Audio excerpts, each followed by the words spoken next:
Okay, we're live. Hello, everyone. I think we're live now. I'm so happy to be here. My name is Vanessa Birnbaum. I'm the co-founder of All You Can Yoga, a global yoga community. We have ambassadors, we have leaders, and we have reps all over the world. We also recommend studios all over the world, and we're really a big, big, big yoga family. Um, Our mission is really to create and share tools with all our community members, both for their personal and professional growth. And this is why we're here today with the brilliant and amazing Jenny Barcelos. She's the founder of Namastream. And we're here to talk about how to build your virtual yoga studio, how to start giving and sharing online yoga. Thank you, Vanessa. So I'm Jennifer Barcelos, and I'm the founder and CEO of Namastream.com.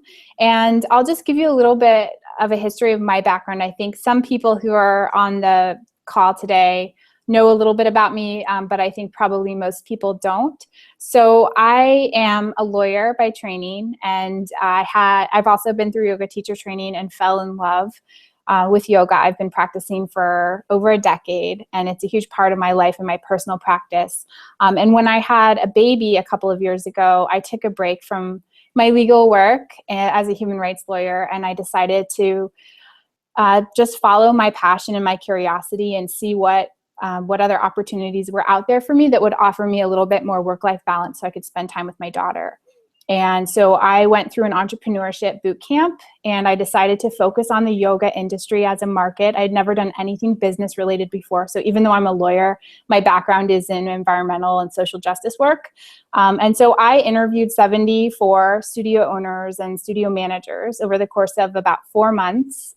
And Namastream really was an idea birthed by that process. So I received a lot of feedback about what was kind of missing and what studios needed in their business model. And so I worked with a small group of studios to create Namastream. We launched in beta last summer with a small group of 3 studios. And then during the course of our beta testing over the summer, we got approached by yoga teachers who were really interested in using our platform. And so when we launched the company and opened up the software for sale, in September, we started getting an influx of teachers, and now the majority of our clients are teachers, so independent registered yoga teachers who want to build an online virtual yoga studio as opposed to a brick and mortar studio in their own town. So that's kind of our background and how Namastream came to be. And so, like I said, we launched in early to mid-September, and we're just growing every month and kind of learning as we go and trying our best to be responsive. But I can tell you I've learned a lot from working with over 300 yoga teachers since then in terms of what's working, what isn't working, what teachers need in order to be successful online. So I'm just happy to kind of share those lessons with everyone here today. Awesome, I love it. Thank you. And what I love the most about our partnership together in between All You Can Yoga and Namastream is really that we're working towards the same goal, and it's giving tools and enhancing the yoga profession. So I think your work is invaluable. Thank you. I feel the same about you and your work. Well, I was thinking that maybe we could just kind of go over, there are a few questions that I received leading up to the talk today, and I just thought maybe we'd go over those things. Some of them were bullet points that I sent out in an email to everyone this morning who registered for the call.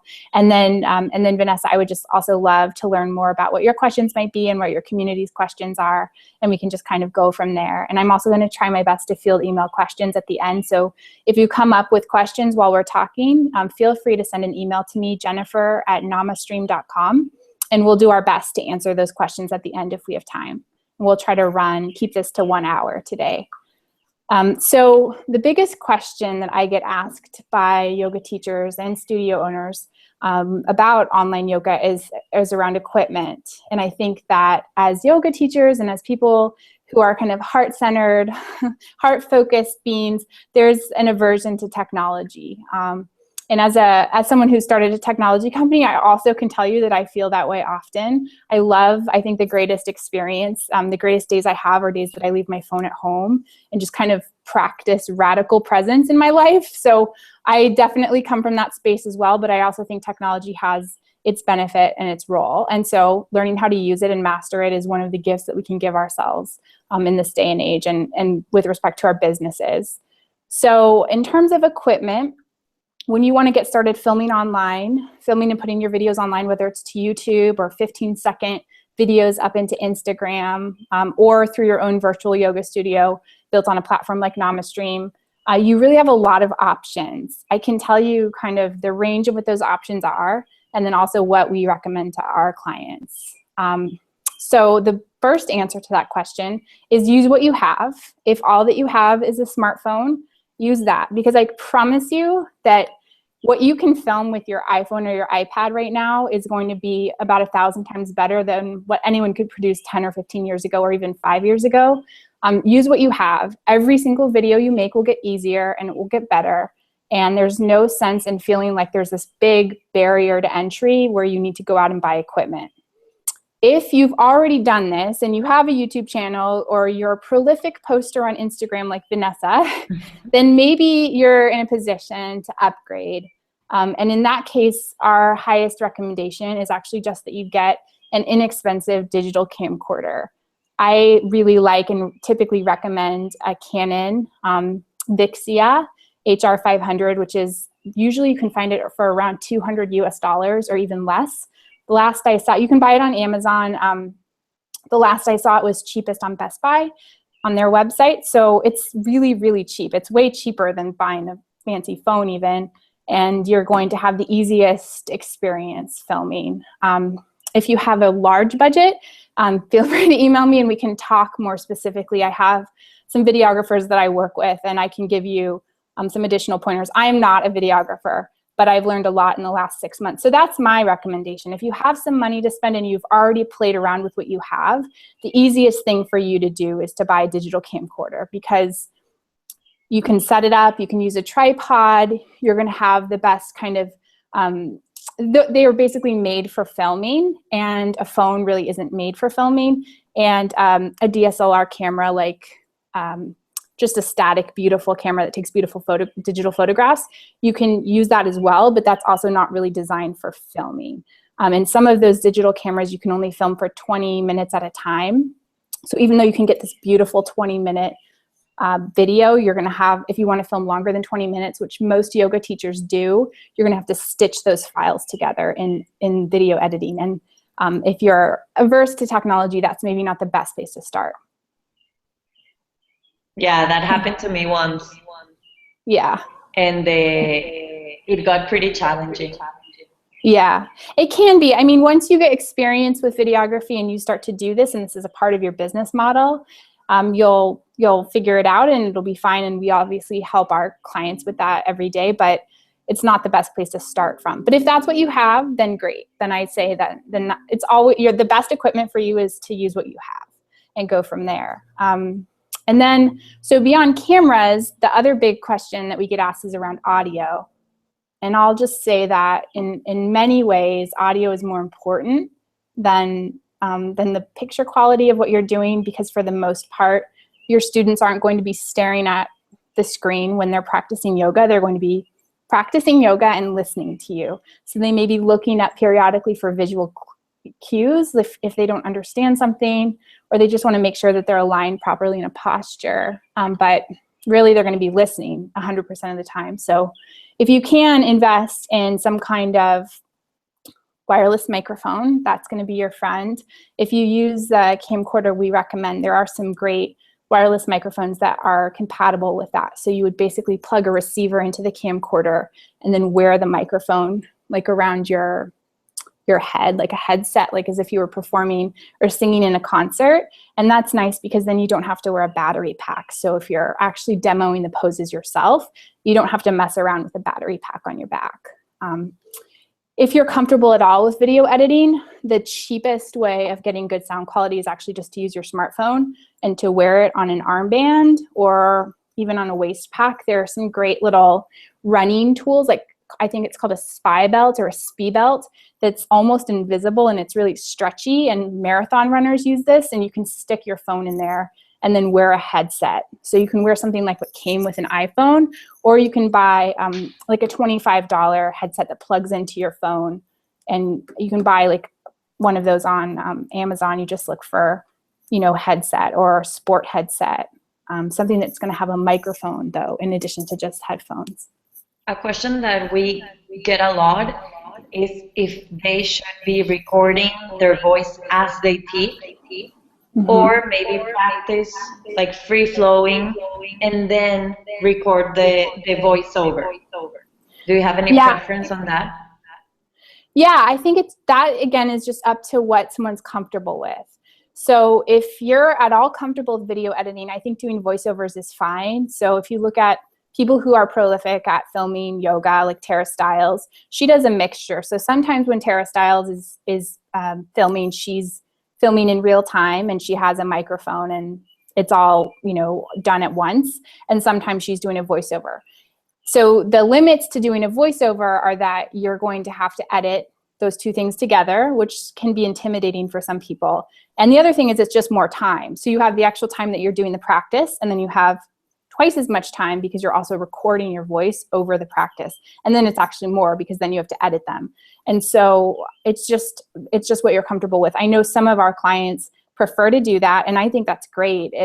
You know, I don't think students necessarily are going to have a preference one way or the other. I think it's just that they can hear the teacher, that the quality is good sound, and that, you know, I think you just don't want to do anything in your own business that's going to be a barrier to you recording and getting your videos up, whether it's in YouTube or in a studio like ours. Awesome. And I think it's important also for people to understand why this is important. Do you think that, I think that we're in the era of digital schools, and as Google becomes bigger and bigger every time, also our hunger for knowledge. And can you speak to that a little bit? Like, why is it important to translate your regular practice into an online practice? Yeah, I can. I talk about this with a lot of different teachers. So there are a handful of reasons why you want to think about promoting your teaching or offering your teaching through video. And I don't think that it's a substitute for in-person teaching. I don't think anyone believes that. There's something obviously that happens in person that's sacred, and that's not necessarily transferable online. But it doesn't have to be either or. So one reason that the studios, I originally created Namastream because studios were getting asked by their students to provide this as an option in addition to in-person classes. So people can't always make it into the studio. Things come up in life, your schedule doesn't match with your studio schedule, so you have to go on a business trip, or you have, in my case, a napping baby at home, and that's the only time you can fit in a practice. So there are real reasons why people in their lives want this kind of at-home practice. There are a lot of great options for kind of anonymous online yoga. Your students can take classes from different teachers, famous teachers on YouTube or Yoga Glow. But there's something that we've noticed that's really distinct about offering your very own practice to your students. So because they know you and they've practiced with you, whether it's at a workshop or you know, in their regular like daily life practice at their studio, they have a different relationship to you as a teacher than they do to someone who's just a famous teacher that they find online. And that also is honoring kind of that bond between teacher and student. And so that's the reason why we see the need to have that. Beyond that reason, part of the reason I think every yoga teacher should consider filming themselves is just for promotion. So if you Google online yoga, you're going to find a lot of YouTube videos that come up. So part of that reason is because Google owns YouTube. And so when you put your videos up in YouTube, you're going to rank higher for searches of yoga on Google, and Google is the most popular search engine. So if you're trying to promote yourself as a teacher, it's a really good resource for you just to put your videos up in YouTube, even if they're short, because you're going to rank higher when people are searching for yoga. It's also just a great way to give prospective students a way to get to know you and your teaching style without having to commit to that in-person experience. Or if you're teaching at a workshop, say in Mexico or Bali or something, and someone's considering going to that workshop, they really want to get a feel for you and your style before they spend a lot of money and book a lot of travel to go, say, to that retreat.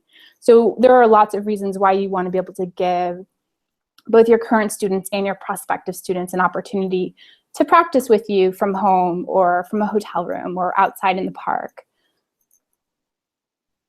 Yeah, I agree completely. Also, we made this work for all new creating, and in my personal practice, the moment that I started recording myself was the moment that I started being a better teacher. Because I understood there's a huge difference in giving a class live and you're immersed into that, and you're there. You're also on the zone, right? Mm-hmm. But when you're in your house and you have your space and you can really watch yourself without judgment, you can really improve. Mm-hmm. Yeah, I just talked to a teacher earlier today about this, about how she started, it was part of her teacher training program to record herself and watch and critique it. And I think that that's invaluable. So, and I think you're right to do it without judgment. But many yoga teachers have never even done that. But it's important to be able to see yourself from a little bit more of an honest perspective, or just, when you're not in the moment, to be able to evaluate, like, oh, I maybe could have stayed in that pose a little longer, or kept the students in that pose a little longer. Maybe that would have benefited them. And you don't have that perspective without ever filming yourself. Yeah, I think it's a really important practice for anything, for any kind of athlete or any kind of performance that anyone does, because in a way, being a yoga teacher is both like being an athlete and also a performer. Yeah. I mean, you're sort of, and you're like a guru and a teacher and a lot of other things, but those are part of your roles. And so that's one of the best ways that you can improve in that role, is by filming yourself, for sure. Yeah, I think that's a huge benefit. Most of our teacher trainees were completely frightened over this experience of recording themselves, and how and we know that it's something that we need to do in order to promote ourselves, in order to reach a bigger audience. How can we pass beyond that? That fear of, I don't want to do it. I'd rather not. Start. That's how you do it. You start slowly and you do it. I think that's the only way. It's just everything that you ever do that you've become good at or successful at, you've had to start, and you learn it by practice. And that's how everyone learns everything. So I think that there's a real intimidation factor that teachers have, because they see famous teachers who have like really high quality professional videos online. So these are videos where there are 3 cameras and a makeup artist and external lighting people, and it's a sound stage. And that's fine, but your students, I promise you, aren't asking or looking for that. They're looking to connect with you as a human being. And in fact, what we've learned from our own virtual studio software company is that our clients that are doing the best in terms of financial success are the ones who are offering a piece of themselves beyond just their teaching. So I think I think about your relationships with your own teachers that you've had, because we've all had those. Everyone who's drawn to yoga obviously has, I think, really deep personal connections with at least one or a handful of yoga teachers or mentors. And we want to know those people, right? We want to understand them. We want to know, like, what do they eat? What's their morning routine? What's their lifestyle like? How can I have some of that they have? And when you can provide that, your students think of you that way. And when you can provide that, like, this is how I make my morning smoothie, or this is the way I drink my tea, or this is like a day in the life of me, or this is how I journal in the morning or meditate. I think offering those glimpses into yourself through video and audio is really powerful. It's a really powerful way of connecting with your students. And I think, you want to obviously have a relationship, a professional relationship as a yoga teacher to your clients and to your students. But I think you can offer just a taste of yourself as well. And you want to get to connect with them deeper, and that's a great way to do it. And video is a great way to feature those kinds of things. And you think about YouTube, and what's really popular on YouTube are like vlogging videos, and that's basically a video blog where people are like, here's what's in my refrigerator, or here's me going to the grocery store and this is what I get, or this is the park by my house where I take my child and practice yoga in the park with my child. And I mean, that's just such a beautiful thing to share with your students, and a great way to find new students that you maybe can connect with who share some of those similar values. Definitely. Yeah. And when should they film? Like, do you have a preference? Do you think that the mornings are better, or like? Yeah, mornings are best for sure. That's what I've learned from our videographers.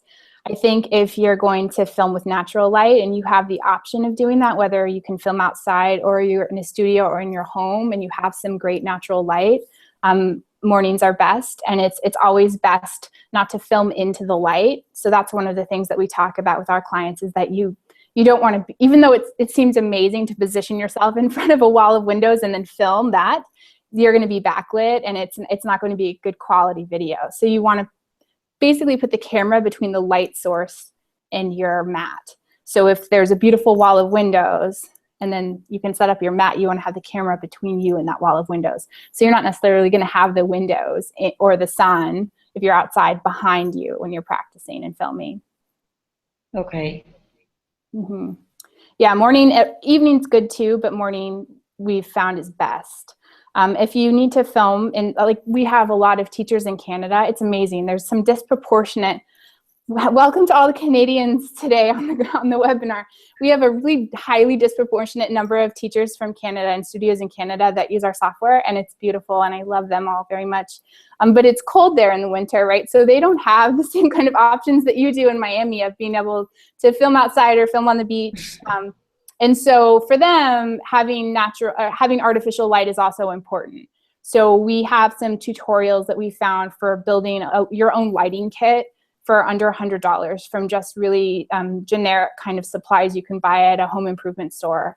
Or you can also buy really fancy lighting kits for hundreds and thousands of dollars, but you can build your own for under $100 and really get a beautiful set. You can sort of design a beautiful set for yourself. Yeah, I think that's key. Because I think another reason why people get stuck on starting is I don't have a space. Mm-hmm. So I remember the first video that I ever recorded of myself. It was actually inside of my walk-in closet. Yeah. And I just hanged my all yoga flag. And that was my setting. I upload the video in YouTube, and I never went back and see how many views I got or anything. But it was a fun exercise for me to do. The way that I did it, I filmed with my laptop. So I put in my music on Spotify, and I started recording myself with the same device with my laptop.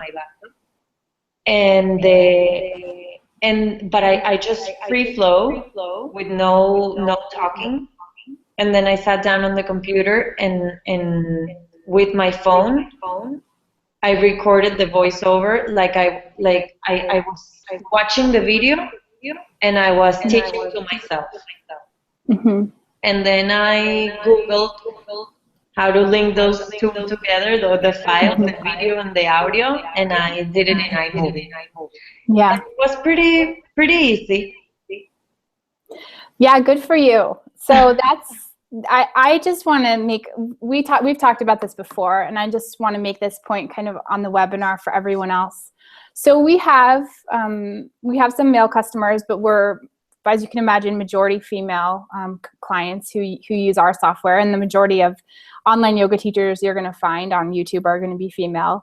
And I will tell you that there's a distinct difference, and it's not, I'm not trying to generalize, but there is a trend that I get way fewer questions from our male clients, and I get way more technical questions from our female clients. And I think that I've noticed a pattern that many of our women clients are not as trusting of themselves to Google and figure it out on their own. And I think it's not that they can't or they don't want to. I think that they don't trust that they're finding the right source or that they're doing it right, even if they find a tutorial.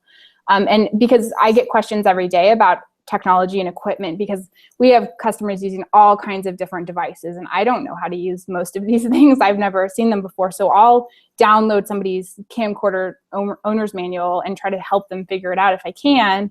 Or another member of our team will do that just because we want to be of service. But often the answer is right there. And I think that I've noticed a pattern of women many women who are our clients unwilling to trust themselves to figure it out. And it's interesting to me that that's the case. I think there are a lot of cultural and societal reasons for that. But I just think that what you're suggesting is absolutely, that's how I figure everything out as well, is I Google it and I figure it out and I try it and I see if it works.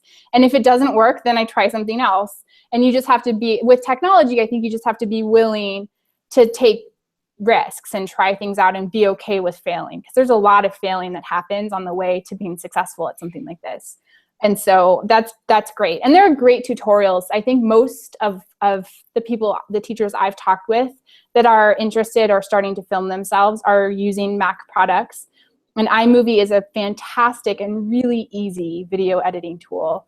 And Vimeo, which is the back-end integration that we use for hosting our video on Namastream, they have a great tutorial on using iMovie for video editing. And the first main video in that series is free. And so I send our clients to that resource every day to just, here, watch this 20-minute video and you'll probably learn everything you ever needed to know about how to do this. Yeah. Another question that I have is, how many videos should I produce? Like, should I feature 2 new videos per week?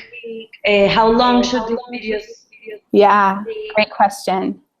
Yeah, so in terms of the length, so our research from almost 1,000 videos so far that we've seen, our research is showing that the most popular length for online yoga in terms of your clients or students watching it is between 20 and 45 minutes. So we definitely have studios who are putting in like 1.5-hour classes. And if that's your thing and that's your jam and that's what you do, then do what works for you and your students will probably follow because that's what they want.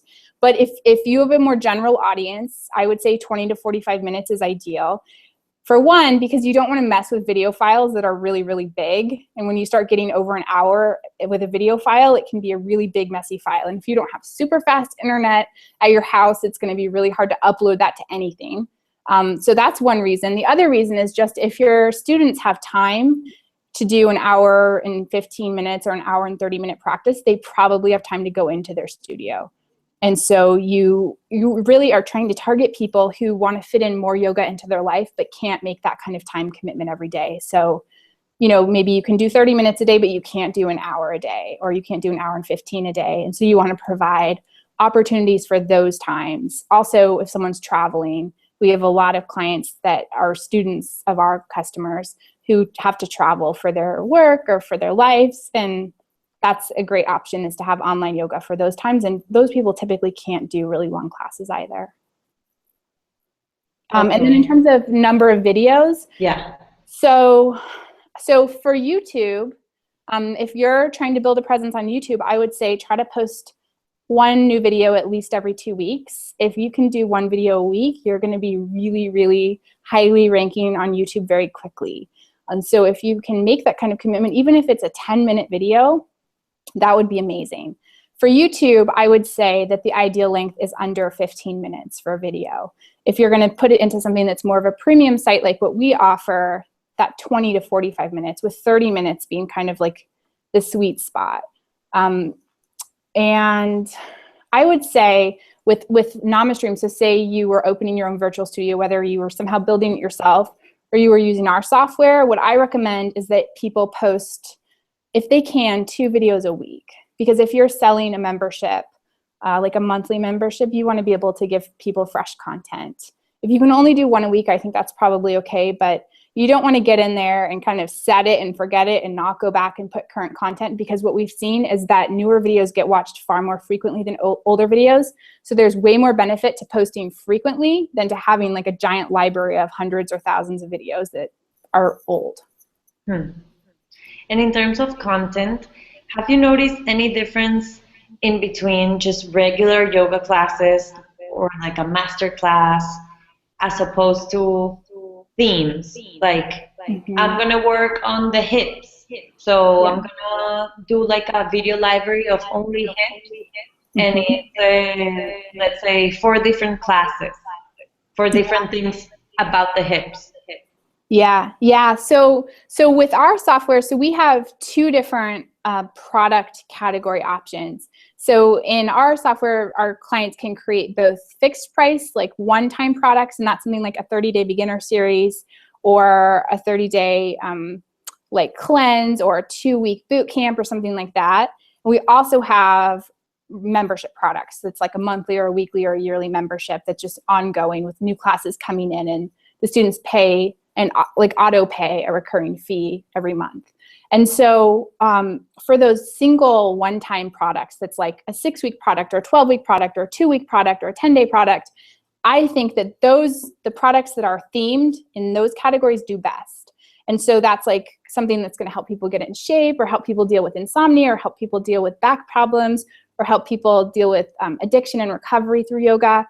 Those kinds of themed one-time products do really well, particularly if they have a live component. So that's something like a weekly webinar, like what you and I are doing right now, or a weekly teleconference where you just have a conference call through, say, freeconferencecall.com, and you offer all of your clients in that program, say it's a 6-week program, every Friday you do a conference call and they can call in and ask you questions, or you can do a webinar or hangout like this through Google, which is also free. And then you record those things and then you stick them up in your site later, so people who couldn't make it live get to watch. So those are a great resource for your clients, and your students, because then they get to interact with you in a real way, and then they also get this like very targeted, focused product. And I think it's best too for those kinds of themed offerings if you can offer things in addition to videos. So within our software, we have the option to upload documents like ebooks, recipes, PDFs, that kind of thing. You also can upload audio files. So it's great to have bonuses that are things like, here's a guided meditation, or here's a lecture on nutrition, or here's a lecture on my favorite yoga sutra, or talk about a poem that I really love that Mary Oliver wrote and why I use it in my practice. And those are the kinds of extra bonus pieces of content that I think your client will help your clients to feel really connected to you. Yeah. And then the maintenance, or the monthly memberships or the weekly memberships, that's more general. I think most of the people we work with, that's where they would just kind of put their regular classes, like regular vinyasa or hatha classes, and just kind of post content a couple times a week or once a week into that library. Another thing that I'm thinking now is, if you teach regular classes at a studio, you can kind of bring your computer, bring your cell phone, and record yourself and add the voice later. And then you're actually showing your classes and giving the option to do them later online. Yeah, for sure. If your studios allow you to do that, I would just say you want to make sure that the owner of your studio signs off on that if you're not the owner. And you want to make sure that if you have any of your students in the video, that they've signed a liability waiver. It's different than the liability waiver that they sign to participate in the class. It's an appearance waiver. So it's them essentially signing off on the right for you to use their image or their likeness or their voice in your video. And so that's something that you can Google. You can talk to a lawyer who's licensed in your jurisdiction. But if you're just filming yourself, then you just need to have sign off from the studio owner that you have the right to use the location in your video. Yeah, there's always ways to do collaboration, like adding the logo of the studio to the recording, and same for the students that participate in the class, maybe offer them a discount to practice them online, and ways to collaborate, right? And Yeah, I think that's a great idea. And I think studios, I mean, we have studio clients as well, and studios do the same thing. So they offer special arrangements to their teachers who are actually producing the classes for the studio. So it goes kind of both ways. And I think that's great. And we also have teachers who maybe don't have room in their home to film. They'll rent studio space during off hours in the studio to film as well. So when the studio is empty during those downtimes at like 2:30 p.m. when no one's taking a yoga class, you can often approach your local studio that you teach at, or maybe one that you don't, and use the studio then. We also have teachers who film in churches and community centers and parks, beaches. And as long as it's a public place, you're okay. If it's a private place, you just want to make sure that you're getting sign off that you're allowed to use that place in your video. And speaking of legal, what about music? My favorite and least favorite topic all at once. So I didn't say anything about your Spotify I mentioned earlier, but so I've done a lot of research on music and yoga, and it's kind of a hot button issue for a lot of studios, if not teachers at this point. So this goes for your in-person classes as well. So you typically do not have permission to use Spotify or Pandora in your classes that you're teaching and charging for. Studios have permission to use those resources if they have a corporate account in the front desk area of a studio or in the bathroom or the shower room. But if you're actually using it as part of a class that you're charging students for, you're not supposed to use those songs in those classes. So what and same thing for, and that also goes doubly for video. So what I encourage everyone to do is to purchase royalty-free music, or if you have friends who are independent musicians who are not covered by a record label, they're a great resource too. You just would, again, want to sign a legal agreement with them where they're giving you the right to use that music. But teachers do that all the time. And you can use resources like Audio Jungle or themusicbed.com. There are a lot. If you just Google royalty-free music, you'll find great resources. And buying that music, it can be quite expensive, but at least you're doing it legally and legitimately. And if music is a really important part of your practice, then it's worth the investment. I'm thinking that maybe Namastream should offer also for those artists and musicians to partner up with you and offer that to your clients. Yeah, that's part of my master plan, Vanessa. Getting ahead of it. Yeah, I'd love to be able to do that. And I've started having some of those conversations because that's one of our biggest requests that we get is, can you help me find music that I'm allowed to actually use? And just so you know, I mean, copyright, I talk about this a little bit in some of our email series that I send out through Namastream, but copyright violations are quite expensive and upwards of $100,000 per song per time it's played illegally. So it's really something you don't want to mess with. There's an ambiguity also in the law right now in terms of the relationship between independent yoga teachers and yoga studios. So it's one thing to talk about what we're doing with video. You really want to make sure you're using legitimate music that's royalty free, that you have a right to use in your videos.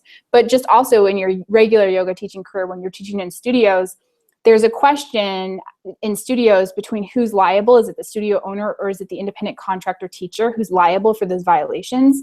And so the law on that is not clear, and it's a question legally that hasn't really been answered yet. So that's why no one really talks about it, because it's unclear. Are both liable, or is it the studio that's really responsible if a teacher is breaking that rule, or is it the teacher's responsibility because they're not even an employee of the studio? So you just, if you know about this issue and you want to make sure you're just following within the law, just always use royalty-free music, whether you're teaching in the studio or you're filming yourself online. So I think for all the artists and musicians and the people that have amazing voice to record meditation, reach out to us. And yeah, please reach out to us. This is our grand scheme. We'll create a music exchange so that teachers and musicians and artists can come together and share resources and support one another. I love that idea. It's something that I feel really passionately about. Amazing. Me too. There's always us finding the way, right? Yeah, that's the way the world works. Yeah, that's applying yoga. off the mat. Yeah, so I talked a little bit about YouTube, but I also wanted to ask you, Vanessa, to talk about Instagram, because those are the two, what I found to be the most successful platforms for online yoga that are free. And the most successful social media platforms to promote yourself as a teacher, as a yoga teacher. So YouTube, we've sort of talked about, you want to go maybe twice a month at least. If you can put up a video clip every week, you'll be in really good shape. But you are a power user of Instagram. And so I want to ask you to share maybe what are your recommendations for how frequently teachers should be posting to their Instagram feed? Well, with All You Can Yoga, we try to feature as many ambassadors and recommended studios as we can. So at the beginning, we were posting 4 times a day, and that was exhausting. I think it was exhausting for us, and it was exhausting to the people as well. So we reduced that to 3 posts a day.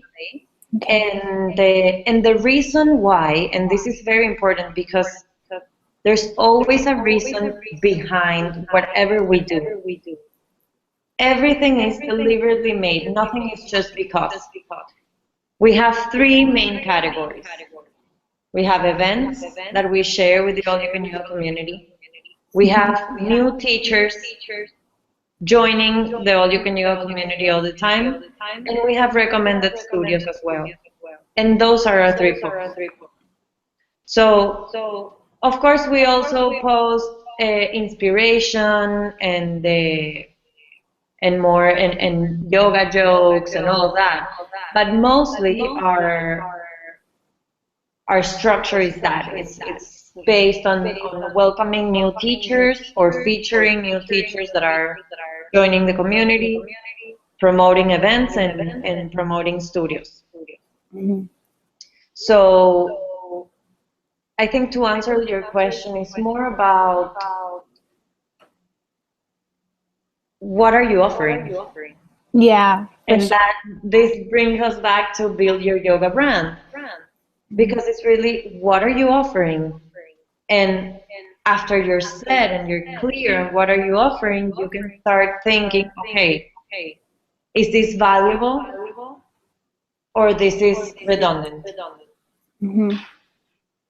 Yeah, no, for sure. Is there another question I get asked a lot about Instagram is whether there's an ideal time to post? Think about when you go to your Instagram. It's usually in the morning. Yeah. Sadly, it's the first thing that we do. Yeah. We open our eyes and we're like yeah, that's right. We shouldn't do it. Unless we're disciplined. Yeah. I'm not. You know that I read. I want to be. Yeah. I read that the happiest people on earth are those who don't open their emails until after breakfast or until they get to the office. I've said, like, I tried to do it and I haven't been successful. But maybe if you make yourself accountable for me, and I'll start again. Yeah, I think the trick is to keep your phone out of your room at night, because then you wake up and it's not there and you have to go get it somewhere. So I know I've heard from some people that they keep their phone in the car at night in the glove compartment if you need that kind of discipline, because then you have to go outside and get it and you're less likely to go do that, because it's more work and you've got to get dressed. Or maybe you do. Maybe you don't care. Maybe you're so addicted that you'll go out in your pajamas and get your phone before you have breakfast. I'll try not to do that. But maybe just to start for like a week, put it away. Yeah. I have been trying 1 day a week just to not have my phone with me all the time. Like if I go out on a walk or something, just like leave it. And it's amazing. I'm so much more present, because even if I have it with me and I say like, I'm not going to check it right now, I'm going to be on this walk. If I hear it dinging, or if I feel it buzzing, then I will check it almost always. But if I leave it, I can just be free for a couple of hours and I can just like make eye contact with the person walking the dog across the street, and I can just notice things. It's amazing how much things open up for us when we don't have that. So definitely. Yeah. But to go back to the question, and of course, All You Can Yoga, it's a little bit different because we're a community. But for a yoga teacher, as a yoga teacher, I get texts all the time. When are you teaching? At what time is the class starting? And my favorite one, 5 minutes before the class starts, wait for me, I'm coming. So I think if you can post maybe 3 hours before your class and you say all the details, people that forgot about your class will know, and those who have questions will know as well. So That's great. that's a pretty good um, rule on when to post. Mhm. And the content is king. So if you're gonna give a class around triangle pose, say it. There's Mhm. gonna be a lot of edges in this class, and we're gonna find our edge, or like, whatever it's creative. And as yoga teachers, we always look for a theme or a dharma or a teaching to share along with our yoga sequences. So talk Mhm. about that, and Yeah. and you'll get the right people to come to your class. Yeah, that's a great point. Yeah, it's amazing how I think Instagram is this, it's just this mystery to so many yoga teachers because they see other people being really successful with it and then they're unclear. And I love it because first of all, yoga is it's such a beautiful practice, and if you can capture that with film and video and just make it available to people, I think that's inspiring in the world. But I also think that, it's just a great way for you to share yourself and to share a little bit about who you are as a teacher with your students and with your community. So, and it's certainly a great way to promote your virtual yoga studio. So if you do build a virtual yoga studio, or if you're one of our clients, we encourage everyone in that profile, you can have one link. And so to put the link to your virtual studio in that profile, and then you can direct people there. So if you do have a 15-second video in your Instagram, you can just go ahead and say, to continue this full practice with me, click the link in my profile. And it's just a great way to direct people to a place to practice with you. Yeah, I think that's really amazing. And as far as pricing, do you recommend something? Because I've seen um, for people who pay a monthly membership to watch videos online and do classes online, that's fine. Mm-hmm. But we're used to finding free stuff online. Mm-hmm. So how much should we charge? For example, I have a yoga for travelers online package, and it's 3 classes.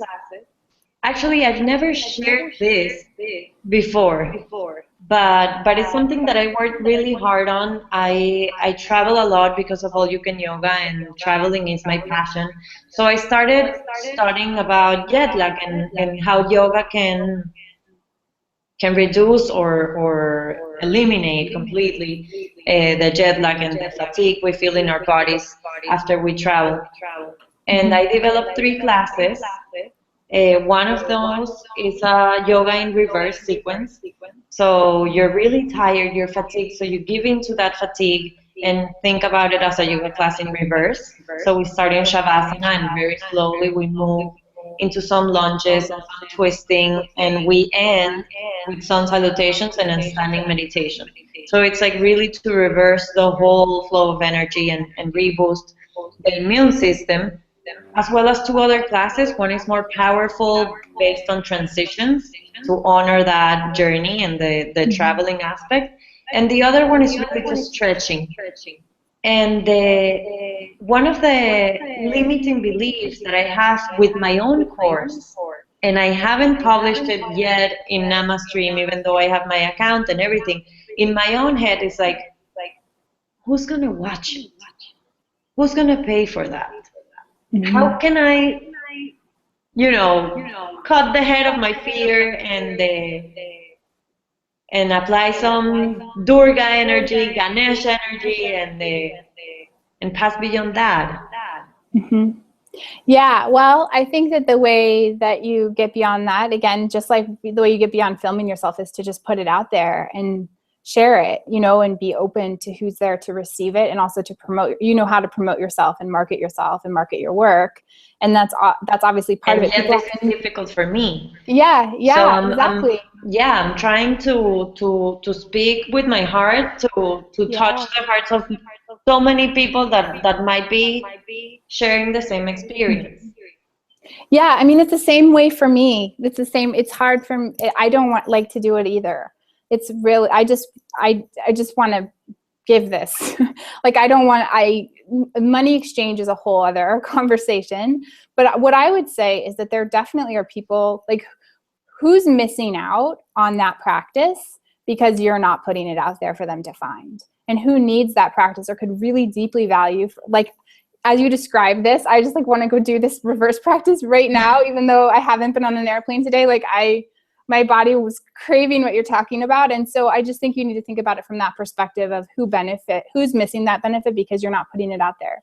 Just because you put something out there doesn't mean you're pressuring anyone to do it who doesn't want to do it. And I think that's what I've had to think about a lot with respect to my own education and marketing. And you have to try. So the other piece is that there's a real quantifiable, verifiable need for these services. So at least one of the bigger online yoga sites I know has had over 30,000 customers in recent years. And so there's a lot of people looking for this. And if you have something to offer that's unique, as you do, Vanessa, then I think that there are people out there who want that and who are looking for it. And the beauty about online yoga is that this is typically much more affordable for your students than taking an in-person class in a studio, and especially more affordable than a private lesson with you. So I'll tell you the range that our customers, or my customers, charge their students for, say, a monthly membership. I've seen it range, because monthly membership is not the only thing they can create. They can create any kind of virtual product they want in Namastream, but monthly membership, pretty much everyone has that. And because it's just what we think of when we think of online yoga. And I've seen our clients charge anywhere from $8 a month all the way up to $70 a month for that same thing. And what they offer in that price range can be really different. So the higher end people are also offering, say, like they're a life coach also, and they include a one-on-one session included in that monthly membership, a Skype session or something. So that's not just only online yoga, but that's one example. And then the far other end is the $8 a month. And, you know, that's really affordable. That's cheaper than anyone pretty much is going to pay for a group class, one class, and then they get a month of yoga with you. And so you have to think about what you're offering fits in that spectrum, what's affordable for you as a teacher to be able to offer, and, you know, what meets your needs for producing the content, and also how many clients you can get. We also have private teachers. A lot of our clients are kind of specialized in private lessons, and so they sell packages or monthly kind of packages to their private clients, and they'll include a Namastream membership for their studio as part of a package. So they can convert people from one-off, you know, 1 hour at a time privates into, oh, buy this package for four in a month or 3 in a month, and I'll include membership to my online studio so that you can practice with me more times per month. And so there's a lot of creative things you can do that's not just like, this is this one class, it's $20. Like, nobody really does that in our software at all, because that's not, you know, that's not a good model for online yoga for the most part. So I think you just have to see what feels right. So if you can think like, I have this package for travelers, and, you know, I'm going to sell it for, you know, $10, and you have access to it for 3 days, and it's $10, and that's $10. I would be so happy if I just flew cross country or transcontinental, and I could pay $10 when I got to my hotel room and have these 3 classes for a few days, right? Like, that feels great. I don't feel like I'm being taken advantage of to have that. And you know, you get 50 people to do that, and you're like, oh, this is a good deal for me. Yeah. So it's like, you know, it goes both ways. That's the beauty of this kind of scalable business model, where you can build in recurring revenue. So you've created these classes one time, and now you can find different ways to use them. And then if you offer like a monthly pass, you can say, oh, well, I'm going to take this that middle one you talked about, like the one that's not the reverse class and not the stretching, but the transitions. The transition one, and I'm going to also include that in a monthly pass for anyone who buys a monthly membership in my site. So you can use it in different ways, like you can take bits and pieces. So a lot of our clients will have, say, a signature program that's like a 30-day program, but they'll cherry pick some of those classes and stick them in a monthly membership. So it's really, you can be quite creative. It's fun because when you're teaching one-on-one or, you know, typical group classes in person, you don't get to ever use that time again. Like you use it, you teach, and then that time is gone. But if you film yourself, you can use it in different ways. You can also just, as a gift, give that class away for free. I mean, you can always make free classes free. And so if you can give people a taste and a sense of who you are as an online teacher, especially for people who've never really practiced with you before. So say, you know, if you have a good friend and they're like, you have to go to this yoga class with me, you're going to love this teacher, you probably want to try it out because you respect your friend, but maybe you want to try that teacher out online first, or maybe you can't make it in, but you're like, oh, I really want to practice with this teacher. My good friend really recommends this for me. And then if that teacher has a presence online, you're able to actually get a little bit of that, which is beautiful. Yeah, I'm inspired to finally upload my classes. Good, I'm glad. We're ready for you. Yeah. Let's see, I'm trying to think of, let me just check and see if we've gotten any questions anymore that have come in while we've been in here. Okay. Let's see. So somebody's looking for the link. No, I think we've answered those already. Okay, so I mean, I think that's pretty much, those are the biggest questions that we get asked. It's typically, what do I need to do to get started? How many videos, what equipment, and then how long should the videos be, and how do I promote myself? The other thing that we didn't really talk about that I'll just say that you and I both do in our businesses is we have an email list, and a lot of yoga teachers that I talk to don't have that because you rely on your studios to provide you with your clients. And if you're going to do one thing today that you're going to walk away from this and you are interested in practicing online, whether it's through our platform or something that you custom make or just building a presence on YouTube, I would say sign up for an email client like MailChimp, which is free for, I believe, up to 2,000. If you have up to 2,000 subscribers on your list, there's other great inexpensive ones like GetResponse or Aweber. You can just do a little bit of research. I use MailChimp and it's easy and I like it. So yeah, I mean, and you can make it really beautiful. So if you have an eye for design and aesthetics and you're just getting started, and there's probably no better tool to use, but start to actually build a presence for yourself and gather people's email addresses, because once you're ready to launch a virtual studio, you want to have people to market it to. So your initial clients will be your current students that are on your roster, but you need to be able to have a way to reach out to them that's beyond announcing it in your group yoga class that you're teaching at a studio, because there might be a little bit of a conflict of interest there. So you want to start to find a way to get people to gravitate towards you as a teacher, you know, in your own business. And so if you're just starting out, if you already have a list, you know, that's great. You're probably very ready to start building a virtual studio if you have an email list already. I think that's very helpful. And it's time for us to wrap up.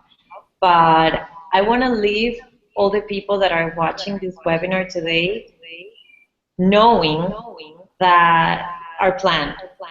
And, and our plan is to create a retreat in which yoga teachers come. We don't have a location yet, but we're thinking Miami. And for everyone to come and leave the retreat with their yoga brand built and with at least one professional video class. So if this is something that you're interested in, please email us. I'm Vanessa@allyoucanyoga.com. Yeah, I'm Jennifer@Namastream.com. Yeah, and our plan is to do this. We're very passionate about. Yeah, and we want to teach you how to work through some of these challenges. So once you've done it and once you've seen us do it in front of you, it'll be a lot easier for you to kind of take it on and own it yourself. And there's really nothing to be afraid of. Like we've both been figuring it all out as we go, and there's also strength in community. So I felt a little isolated until I started to work more closely and collaborate with people like you, Vanessa, who are also in the same space and working to build service-based businesses that we believe in this yoga space.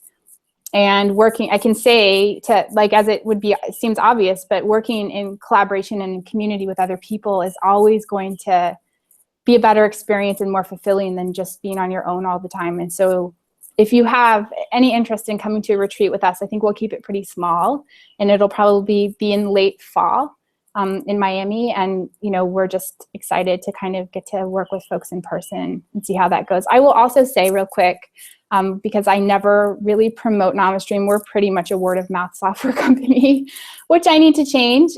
But I will be sending out an email to everyone tomorrow morning, and I'd like to offer a discount for a free setup for Namastream if you're interested in signing up. There's a month-to-month plan for $97 a month, and I will waive the $99 setup fee for anyone who's on this webinar who signs up before 3:00 p.m. Pacific time tomorrow, which is 6 Eastern. So it means you can basically build a virtual business for under $100 and get started. And we have a 24-hour turnaround on building your studio. So if you sign up, you know, tomorrow before 3:00 Pacific, you will have the credentials to log in and start using your virtual studio by Saturday afternoon. And I will send that coupon code out with the replay to this email, to this audience. If you're watching this now, you'll get it tomorrow morning. If you know you want to do this and you're ready to sign up, go ahead and email me today, you know, sometime today, this afternoon, this evening, Jennifer@namastream.com, and I'll send you that coupon code early, and we'll get your studio up and ready for you. Amazing. Yeah. And hopefully soon you'll access Namastream through All You Can Yoga as well. Yeah. So yeah. Just know that. Big things are coming ahead. Yeah, big plans. We have big plans this year.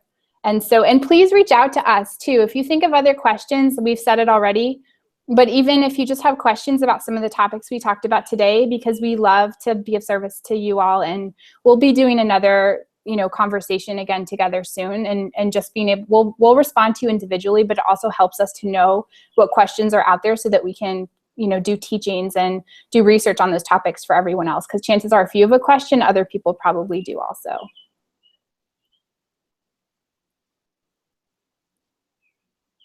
Okay. So, yeah. So I think we're out of time. Yeah. We're out of time. Thank you so much for being with us, and thank you, Jenny, for everything you are, everything you do. The All You Can Yoga community is so grateful for having you. Thank you. Well, the Namastream community is very grateful for you as well. So thank you to Vanessa and All You Can Yoga for all the amazing work you're doing in the world. And yeah, please everyone stay in touch, and thanks for tuning in.